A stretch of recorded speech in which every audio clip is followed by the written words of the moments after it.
काढला एक मिनिट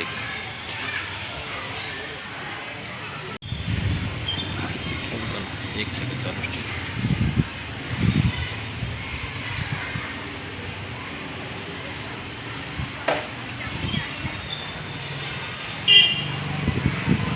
दाखल झालाय, काय घटना आहे? सदरची घटना अशी आहे की एकाच बिल्डिंगमध्ये दोन्ही कुटुंबही भाड्याने राहतात. वरती राहणाराचे जे पीडित बालक आहे त्याचे आईवडील वरती राहतात, साधारण 3.5-4 वर्षाचं बालक. आणि खालचं राहणारं कुटुंब आहे तो 19 वर्षाचा मुलगा आहे. आणि त्यांच्या घरी ते लहान बाळाचं येणं जाणं राहायचं. वडिलांनी त्याला तिथं सोडले आणि गावात गेले आणि त्यानंतर माघारी आले तर अजून का आलं नाही म्हणून त्यांनी चौकशी केली. तर सदरच्या ह्याच्यामध्ये बाकी फिजिकल असॉल्ट असा त्याच्यावरती काही झालेला नाही.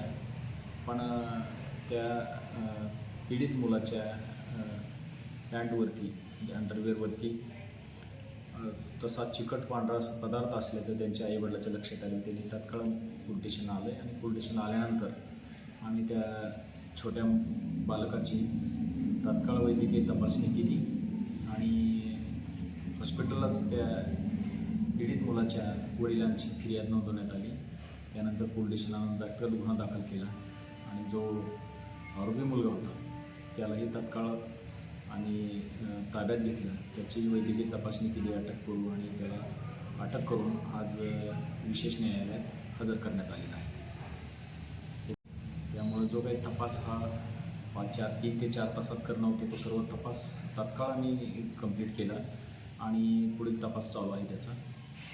आरोपीचं पोलीस कस्टडी रिमांड मिळालं तर त्याची जी गुन्ह्याच्या अनुषंगाने वैद्यकीय तपासणी असेल तर ती इतर त्याच्या बाबतीत काय सर्कमस्टन्शियल एव्हिडन्स असेल ते आम्ही सर्व गोळा करू आणि त्या गुन्ह्याचा तपास हा प्राथमिकपणे संपवण्यात येईल व चार्जशीट मान्य न्यायालयात सादर करण्यात येईल. म्हणजे प्रथमदर्शनी त्याच्यावर त्या लहान बालकावर अतिप्रसंग करण्यात प्रयत्न करण्यात तसा त्यांना संशय वाटतो, पण वैद्यकीय तपासणीमध्ये असं काही आढळलेलं नाही की त्याच्यावर अतिप्रसंग त्या बालकावर केलेला आहे.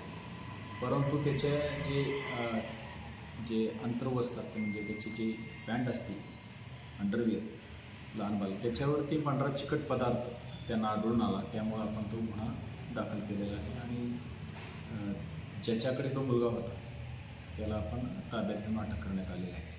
त्यामुळे जी कायदेशीर कारवाई कायद्याला अभिप्रेत असलेली कायदेशीर कारवाई ही अतिशय तात्काळ करण्यात आलेली आहे.